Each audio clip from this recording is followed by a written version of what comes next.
Pada bahasan terdahulu, kita sudah mempelajari pasar permintaan dan pasar penawaran secara terpisah. Kali ini, kita akan mengulas equilibrium di kedua pasar, pengertian excess demand dan excess supply, serta pergeseran pada kurva permintaan dan kurva penawaran. Untuk mengingatkan lagi, bahwa equilibrium adalah kondisi ketika ada titik temu antara permintaan dan penawaran. Hal tersebut terjadi saat ada kesepakatan harga dan kuantitas barang di antara pembeli dan penjual. Dari sini ada 2 poin yang mesti dicatat untuk tercapainya equilibrium, yaitu: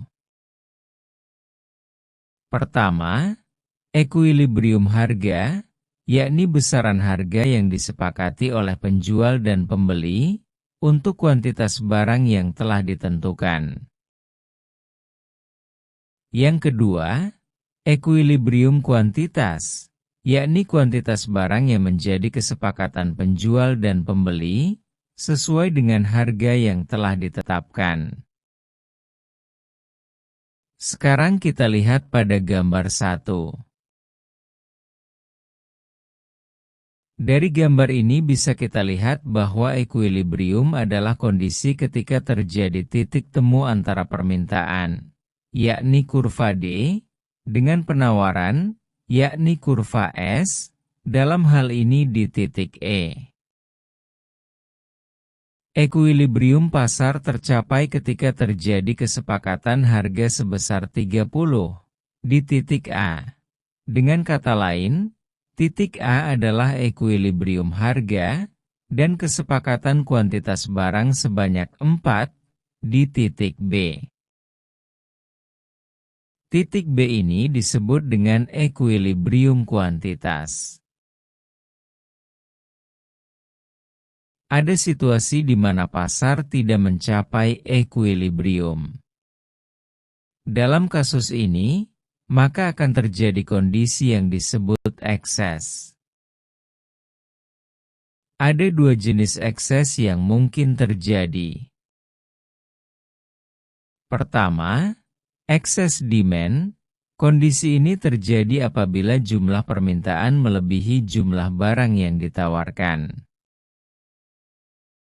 Excess demand menimbulkan kekurangan jumlah persediaan, yang disebut dengan shortage.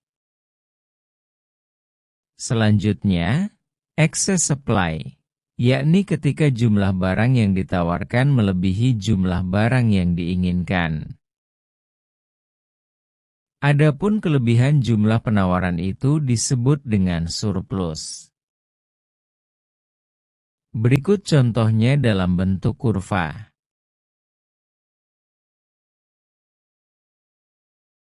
Dari kurva tersebut, dapat diketahui jika kondisi awal adalah saat equilibrium permintaan penawaran atas meja berada di titik E. Kita akan bahas terlebih dahulu kasus excess demand. Pada saat harga satu meja sebesar $20, jumlah meja yang ditawarkan hanya sebanyak 3 buah, yakni titik M. Akan tetapi pada harga tersebut, jumlah permintaan meja justru meningkat menjadi 6 buah, yakni titik N. Nah, kondisi di mana jumlah permintaan meja melebihi jumlah meja yang ditawarkan inilah yang disebut dengan excess demand. Adapun selisih dari permintaan dan penawaran, yakni 3 buah meja, atau jarak antara titik M dengan titik N, disebut dengan shortage.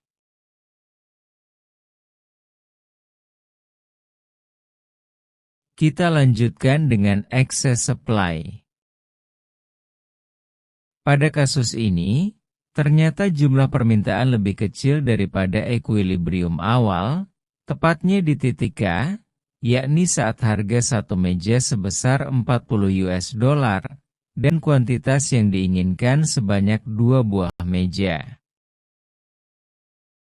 Sementara di sisi penawaran, pada harga 40 US dollar, jumlah meja yang ditawarkan ada 5 buah, yakni titik L. Nah, kondisi di mana jumlah barang yang ditawarkan melebihi jumlah barang yang diinginkan, disebut dengan excess supply. Adapun kelebihan penawaran atas permintaan merupakan surplus, yakni 3 buah meja, atau jarak dari titik K dengan titik L.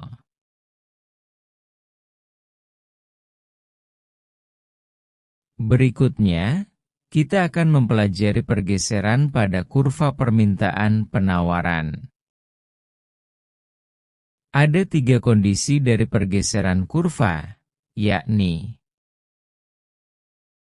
pertama, pergeseran kurva permintaan, lalu yang kedua, pergeseran kurva penawaran, dan yang terakhir, pergeseran kurva permintaan dan kurva penawaran. Kita akan membahasnya satu persatu.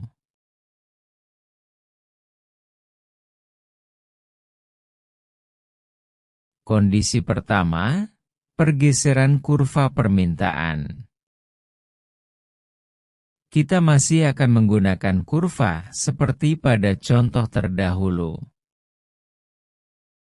Dalam kasus ini, misalnya ada peningkatan permintaan meja dari 4 buah menjadi 5 buah, dan harga menyesuaikan dari 30 US dollar menjadi 40 US dollar. Maka akibatnya, terjadi pergeseran kurva permintaan ke kanan, dari D ke D aksen. Sehingga, kalau titik ekuilibrium awal adalah E, maka adanya peningkatan permintaan akan menggesernya ke titik ekuilibrium baru, di titik E aksen.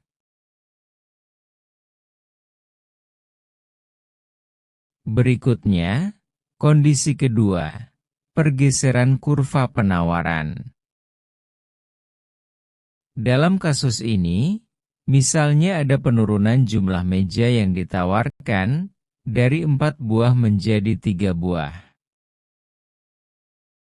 Akibatnya, harga juga ikut menyesuaikan dari sebelumnya 30 US dollar per meja menjadi 35 US dollar per meja. Karena perubahan tersebut, terjadilah pergeseran kurva penawaran dari S ke S aksen. Hal ini disertai pula dengan tercapainya ekuilibrium baru dari titik E ke titik E aksen.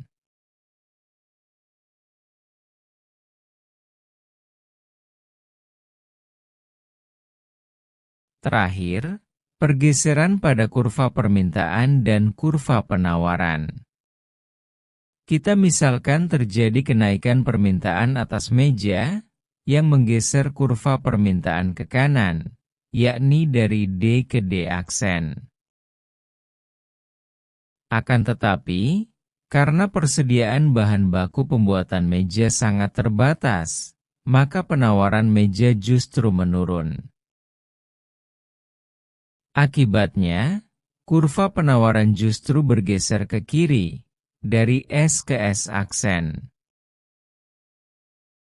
Nah, karena pergeseran terjadi pada kedua kurva, maka didapatkanlah ekuilibrium baru, yakni di titik E aksen. Kesimpulan dari kasus ini adalah, besarnya pergeseran pada masing-masing kurva berpengaruh pada di titik mana ekuilibrium baru akan tercapai.